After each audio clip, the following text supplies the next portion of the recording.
15장. 성도 여러분, 내가 여러분에게 전파한 복음에 대해 여러분에게 알려드리려고 합니다. 여러분이 받아 그 안에 굳게 선 복음 말입니다. 내가 여러분에게 전파한 말씀을 굳게 붙들고 헛되이 믿지 않으면 여러분은 이 복음으로 구원을 얻습니다. 내가 받은 가장 중요한 것을 여러분에게 전해 주었습니다.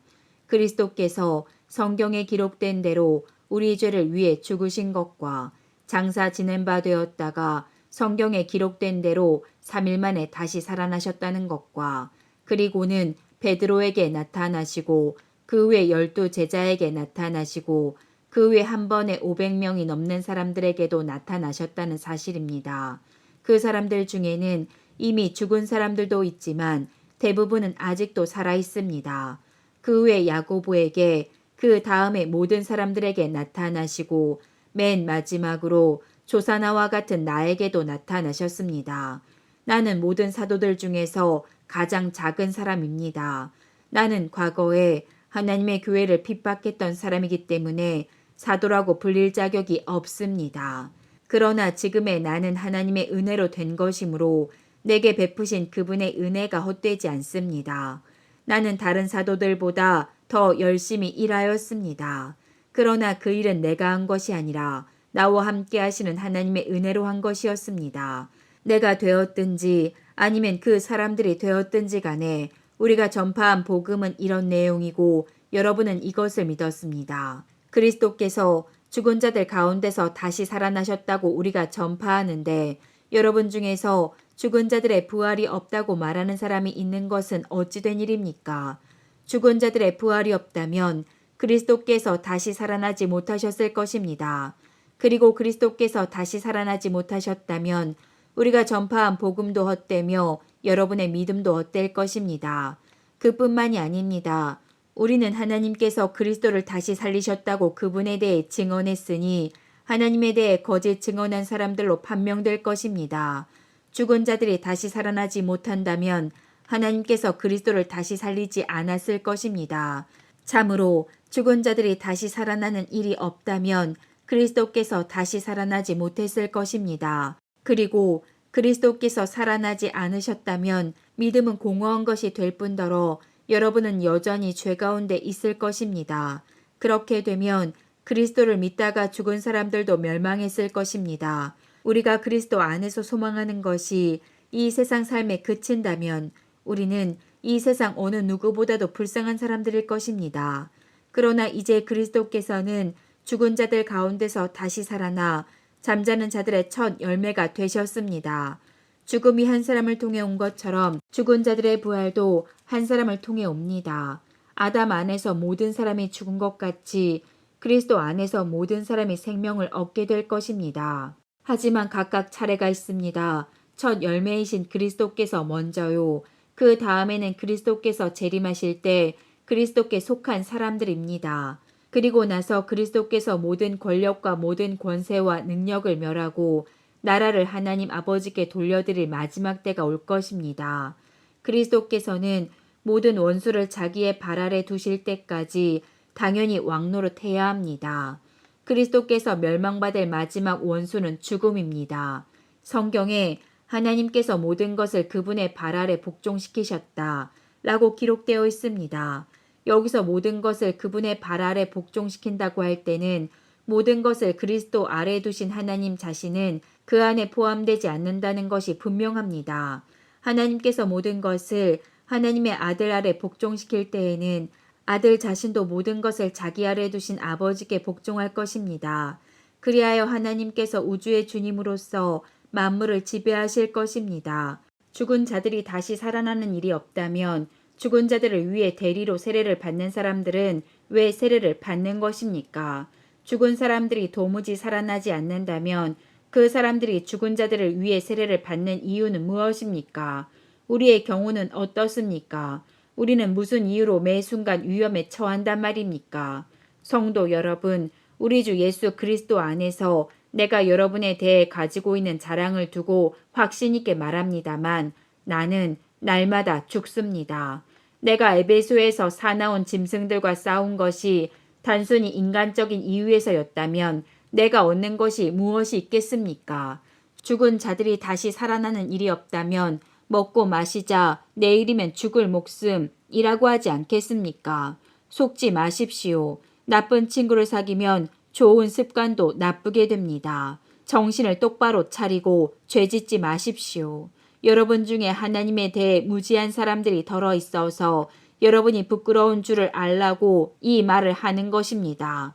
그러나 죽은 자들이 어떻게 다시 살아나며 또 그들은 어떤 몸으로 나오게 되느냐 라고 묻는 사람이 있을 것입니다. 참으로 어리석습니다. 여러분이 뿌리는 씨는 죽지 않으면 살아나지 못합니다. 여러분이 뿌리는 것은 다 자란 몸이 아니라 밀이든 그 밖에 다른 곡식이든 단지 그 씨일 뿐입니다. 그러나 하나님께서는 그분의 계획대로 뿌린 것에 몸을 주시며 씨앗 하나하나에 각각 알맞는 몸을 주십니다. 모든 육체가 똑같지는 않습니다. 사람의 육체가 있고 동물의 육체가 있으며 새의 육체가 있고 물고기의 육체가 있습니다. 또한 하늘에 속한 몸만 있는 것이 아니라 땅에 속한 몸도 있습니다. 그러나 하늘에 속한 영광과 땅에 속한 영광이 각각 다릅니다. 해와 달과 별의 영광이 각각 다르고 별들 사이에서도 그 영광은 각기 다릅니다. 죽은 자들의 부활도 이와 같습니다. 썩을 몸을 심지만 썩지 않을 몸으로 다시 살아납니다. 비천한 몸을 심지만 영광스러운 몸으로 다시 살아납니다. 또한 약한 몸을 심지만 능력 있는 몸으로 다시 살아납니다. 자연적인 몸을 심지만 영적인 몸으로 다시 살아납니다. 자연적인 몸이 존재한다면 영적인 몸도 존재합니다. 성경에 첫사람 아담이 살아있는 존재가 되었다고 기록된 것처럼 마지막 아담은 생명을 주는 영이 되었습니다. 그러나 신령한 몸이 먼저 있었던 것은 아닙니다. 자연적인 몸이 먼저 있었고 그 후에 신령한 몸이 왔습니다. 첫 사람은 땅의 흙에서 나왔고 둘째 사람은 하늘에서 났습니다. 땅에 속한 사람들은 땅에 속한 그 사람과 같고 하늘에 속한 사람은 하늘에 속한 그분과 같습니다. 우리가 땅에 속한 사람의 형상을 지니고 있는 것처럼 하늘에 속한 분의 형상을 지니게 될 것입니다. 성도 여러분, 내가 분명히 선언하거니와 육체와 피는 하나님의 나라를 상속받을 수 없으며 썩는 것은 썩지 아니하는 것을 상속받을 수 없습니다. 내가 여러분에게 비밀을 알려드리겠습니다. 우리는 다 잠잘 것이 아니라 변화될 것입니다. 마지막 나팔 소리가 울릴 때 눈 깜짝할 사이에 죽은 자들이 썩지 않을 몸으로 다시 살아나며 우리는 변화될 것입니다. 썩을 몸은 반드시 썩지 않을 몸을 입어야 하며 죽을 몸은 죽지 않을 몸을 입어야 합니다. 썩을 몸이 썩지 않을 몸을 입고 죽을 몸이 죽지 않을 몸을 입게 되면 승리가 죽음을 삼켜버렸다고 기록된 말씀이 사실로 드러나게 될 것입니다. 죽음아, 너의 승리가 어디 있느냐? 죽음아, 너의 찌르는 것이 어디 있느냐? 죽음이 찌르는 것은 죄이며 죄의 힘은 율법입니다. 그러나 우리 주 예수 그리스도를 통해 우리에게 승리를 주시는 하나님께 감사합니다. 그러므로 나의 사랑하는 성도 여러분, 굳게 서서 흔들리지 말고 항상 주님의 일을 위해 자신을 드리십시오. 주님을 위해 일한 여러분의 수고는 결코 헛되지 않을 것임을 기억하시기 바랍니다. 16장. 이제 성도들을 돕기 위해 헌금에 대해 말하고자 합니다. 내가 갈라디아의 여러 교회에게 지시한 대로 여러분도 그렇게 하십시오. 여러분은 매주 첫날 각자 할 수 있는 대로 자기 수입에 따라 얼마씩을 저축해 두십시오. 그리하여 내가 여러분에게 갈 때 헌금을 하느라고 마음 쓰는 일이 없게 하십시오. 내가 그곳에 가게 되면 여러분이 인정하는 사람에게 내가 소개장을 주어 그가 여러분이 모은 선물을 예루살렘으로 가져가게 하겠습니다. 만일 나도 가는 것이 더 좋다면 그들은 나와 함께 갈 것입니다. 나는 마케도니아에 갈 일이 있으니 그곳에 들렸다가 여러분에게 가려고 합니다. 여러분에게 가면 나는 얼마 동안 여러분과 함께 지낼 것 같습니다. 어쩌면 그곳에서 겨울을 날지도 모르겠습니다. 그런 뒤에 다음 목적지가 어디든지 간에 여러분이 그리로 나를 보내주시기 바랍니다. 나는 지금 지나가는 길에 잠깐 들러 여러분을 보려는 것이 아닙니다. 주님이 허락하신다면 한동안 여러분과 함께 지내고 싶습니다. 그러나 오순절까지는 에베소에 머물 예정입니다. 나를 대적하는 자들이 많기는 하지만 많은 일을 할 수 있는 큰 문이 내게 열려있기 때문입니다. 디모데가 그리로 가면 여러분과 지내는 동안 아무런 두려움이 없게 해주십시오. 디모데는 나와 마찬가지로 주님을 위해 일하는 사람입니다. 그러니 아무도 그를 업신여기지 마십시오. 디모데가 평안한 마음으로 내게 돌아오게 해주십시오. 나는 다른 성도들과 함께 디모데를 기다리고 있습니다. 형제 아볼로에 대해서 말씀드립니다. 나는 아볼로에게 성도 여러 명과 함께 여러분을 방문하라고 몇 번 권했으나 지금은 가고 싶은 마음이 없는 것 같습니다. 그러나 아볼로는 기회가 되면 여러분을 보러 갈 것입니다. 깨어 믿음에 굳게 서서 용감하고 강건하십시오.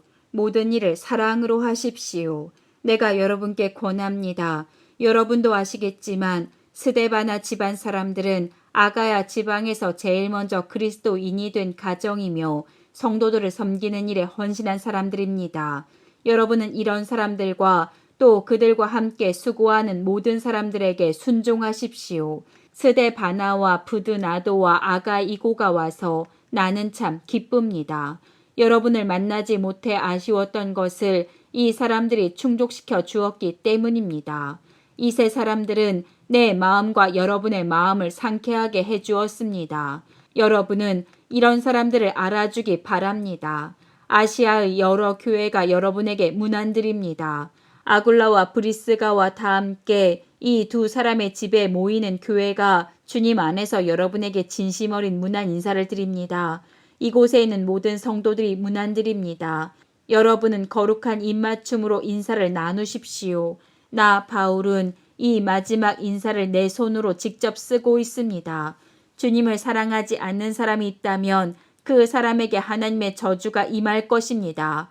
주님, 오십시오.